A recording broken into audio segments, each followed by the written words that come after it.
કાર્યક્રમની શરૂઆત કરી છે, પછી આગળ ઉપર પ્રસંગો આપને હું કહું, પણ કેવા હતા બારોટો અને શું બારોટો દુનિયાને આપ્યું છે એની થોડીક ઝાંખી તમારી સામે. જાદુ તો હું શું બોલું, કારણ કે બારોટે આપ્યું જેટલું છે એક રાત નહીં 365 દી જીગાભાઈ ડાયરા કરો ને તો એનો ઇતિહાસ પૂરો ન થાય. આ તમને બહુ લીગલ વાત કરું, કોઈ રૂડું લગાડીને મારે થોડું કવર લેવાનું. આમ તો દિલ દે ચૂકે યાર, હવે કવર થોડા લેવા આવ્યા છે સારું લગાડવાનું હોય, અને કવર લીધું છે ન્યાય સારું નથી લગાડ્યું, ન્યાય સાચી વાત કરી છે તો તમને તો સાચું કહીશું. હવે તમને એવું થાય કે બારોટો શું આપ્યું તું આગળ ઉપર કહું તમને આયા, પણ આ દુઆછનથી મારે શરૂઆત કરવી છે. ત્યારે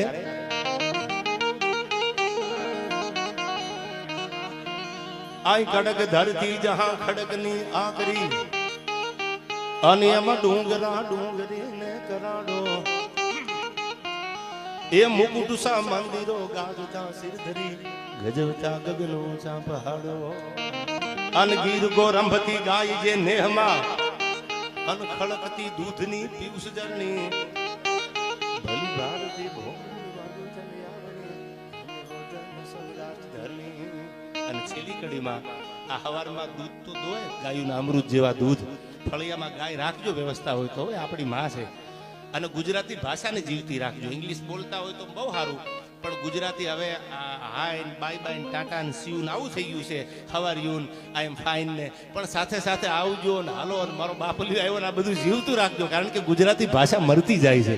આપણી ભાષાનું આપણને ગૌરવ હોવું જોઈએ. આપણે ગુજરાતી છીએ, ગુજરાતમાં જન્મ્યા છીએ, એટલે આ હવારમાં જીગાભાઈ દૂધ તો દોવાય અમૃત જેવા, પણ એ દૂધનો એક ગામમાં મોટું શિખરબંધ મંદિર હોય તો સારું, પણ નાનું એવું શિવાલય હોય, કદાચ તૂટલ ફૂટલ મંદિર જેવું નાનું એવું શિવાલય હોય ભોળાનાથનું, અને એ પછી કોઈ બ્રાહ્મણનો દીકરો જ્યારે હાથમાં લોટો લઈ અને અભિષેક કરતો હોય ત્યારે કેવું લાગે? જય નમામિ સમીશાન નિર્વાણ રૂપમ, અનવિભૂયાપક્રમ બ્રહ્મ વેદ સ્વરૂપમ, એ નિજમ નિર્ગુણમ નિર્વિકલ્પમ નિરીહમ, ચિદાકાશમાકાશ વાસમ ભજેહમ, નિરાકાર મોકાર મૂલમ તુરીયમ, અનગિરા જ્ઞાન ગોતીતમ મીસમ ગિરીશમ. હે ભોળાનાથ, ચપટી ભભૂત में खजाना कुबेर का, ए करालम महाकाल कालम कृपालम, गुणागार संसार पारम न तो हम गुणागार संसार पारम.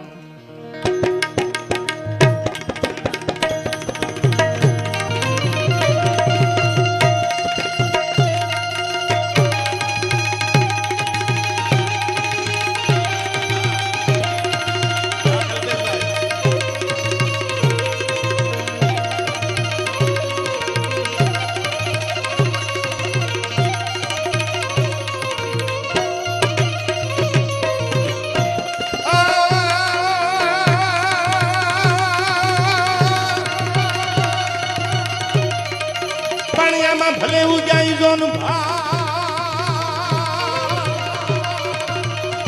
ભાનવાળી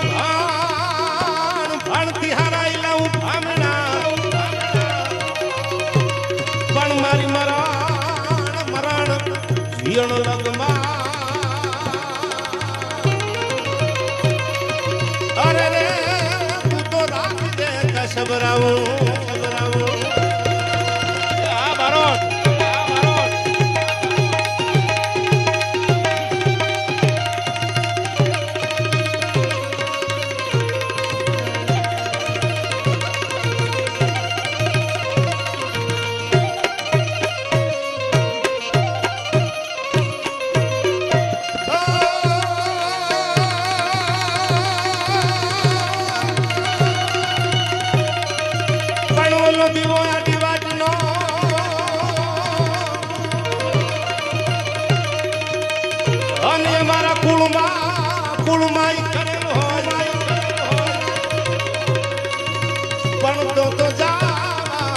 દેતી નહીં જોગણી, અરે રે મારી લાખે વાતું એલા.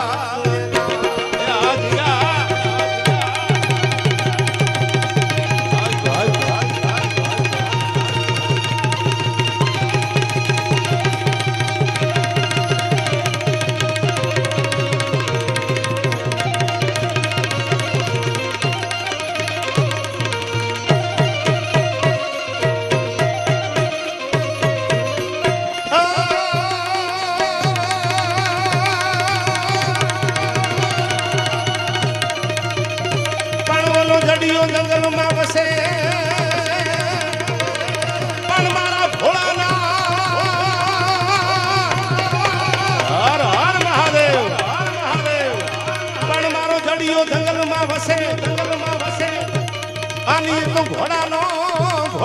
દાતાર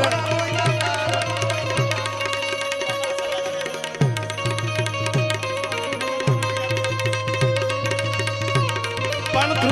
ત્રુઠો રાવળ જામને હાકી દીધો આખો હલાલ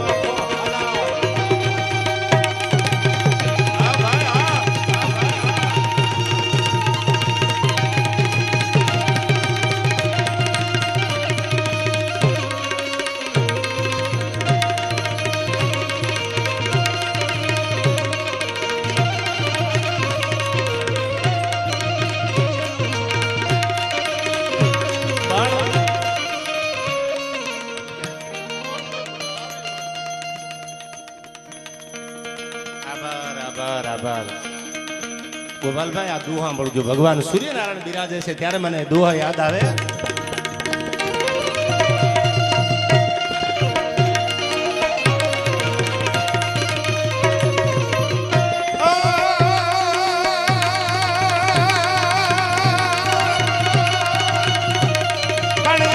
દાદર કે ડાકલા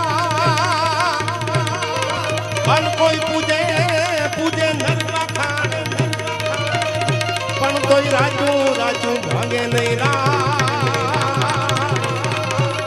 એ તો પરને કશબરાવું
શું નથી આપ્યું ડોળિયાના ગીગા બાપુ બારોટ ગીતે તો કવિ ગીગો ભલો ગીત બધાય લખે પણ કલ્પેશભાઈ ગીગા બાપુ બારોટ જેવા કોઈનાથી ગીત ન લખાય વાવડીના કાઠી દરબાર રામવાળાનું ગાયકવાડ સામે બારવટું અને બારવટામાં બારીયાગાળા ભોયરામાં રામવાળો ગાયકવાડ સામે બારવટે હતાણેલા એટલે ગીગા બાપુને ખબર પડી આ બારોટના ઋણ તો જો એ કે મારે રામવાળાને મળવા જવું છે પણ મને રામવાળા સુધી મળવા લઈ કોણ જાય એટલે બિલખા જુનાગઢ થી 22 કિલોમીટર આગળ જગદીશભાઈ બિલખા ગામ છે શું બાપા એ બિલખાના દરબાર સાહેબ એટલે જેનું નામ હતું નાજાવાળા અને નાજાવાળાને એટલું કીધું કે બાપુ એકવાર મને તમે રામવાળાને મારે મળવું છે ગાયકવાડ સરકાર સામે બારવટે છે મારે એમને એકવાર મળવું છે અને મેં રામવાળાની પ્રશસ્તિનું એની વીરતાનું એની મર્દાનગીનું 57 કડીનું એક સપાખરું ગીત લખ્યું છે અને એ મારે રામવાળાની સામે બેન સાંભળાવું છે અને તેદી બિલખાના તેદી ઘોડા બળદગાડા ને આવું હતું તેદી ગાડામાં બેહી અને ડોળિયા ગીગાબાપુ બારોટ બારીયાગાળા ભોયરે મળવા આવે છે અને રામવાળાની સામે છેલ્લી અવસ્થા રામવાળાનો પગ પાકેલો અને ગાયકવાડ સરકાર રાતની એક કરતી ગોતવા માટે એ રામવાળાની સામે બેહી અને બારોટ દેવે 57 કડીનું જે ગીત સાંભળાયું એને 2-3 કડીઓ તમારી સામે સાંભળાવું શું લખે છે બારોટ અને શું કહે છે બારોટની કલમ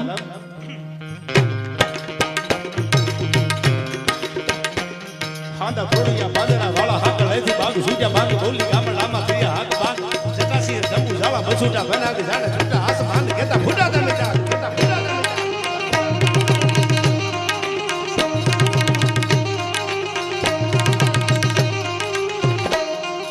જાણા વાળા બેગ વાળા પલ્લે કાળા વાયર જાગે પાડુ વાળા રંગ કાળા રંગ તાળાપુર ઉડેલા ઉડેલા વાહ વાદળ આરા નોર આયા ઘડી ડાળી બંદુ ગાળી વાગ્યા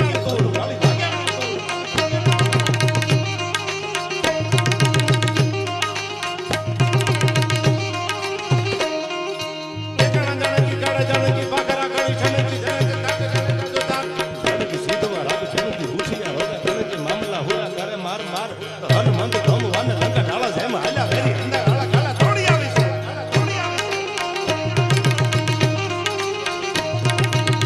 જીગાભાઈ આ ગીત તમારે બોલવું હોય તો આને કંઠસ્થ કરવામાં 15 થી 1.5 મહિનો વિયો જાય આ લખવા વાળાને સલામ કરવી પડે ગીગા બાપુ બારોટ ને આને લખ્યું કેમ હશે આ બોલવા મન પાકું કરવા 15 થી નીકળી જાય કે આ કંઠસ્થ કરીને પછી આપણે બોલવું છે પણ ઈ બારોટની કલમ હતી અને ઈ કલમ જ્યારે રામવાળા માટે બે કડીયું સાંભળું શું કીધું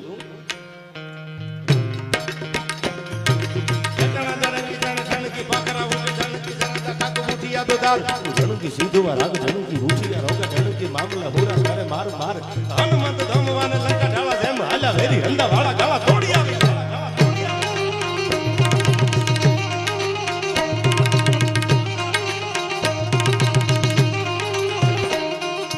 ગામડામાં લૂંટવાનો ધોળા દીએ પડે ધાડા મારી ધમરોળી વાળા કરે એક મંદોડી બાજુથી બેન બેઠું ઉછળી પમે સડકા ગોળા દીક પાડ દીએ પાડે સાડી ભાગ ઢોળ ઢોળ મેદને ચકોર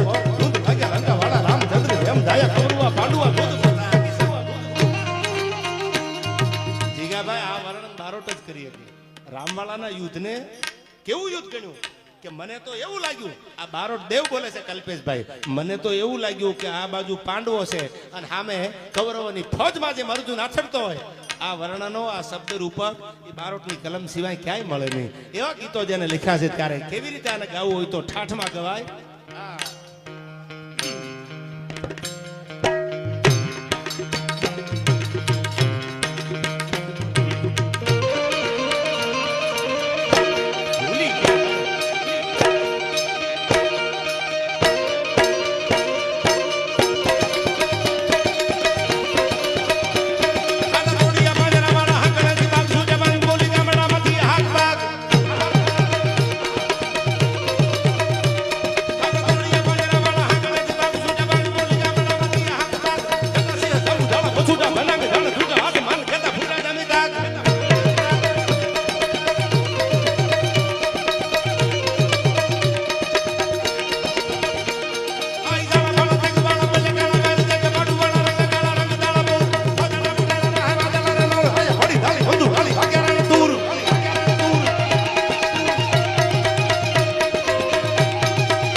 ઓકે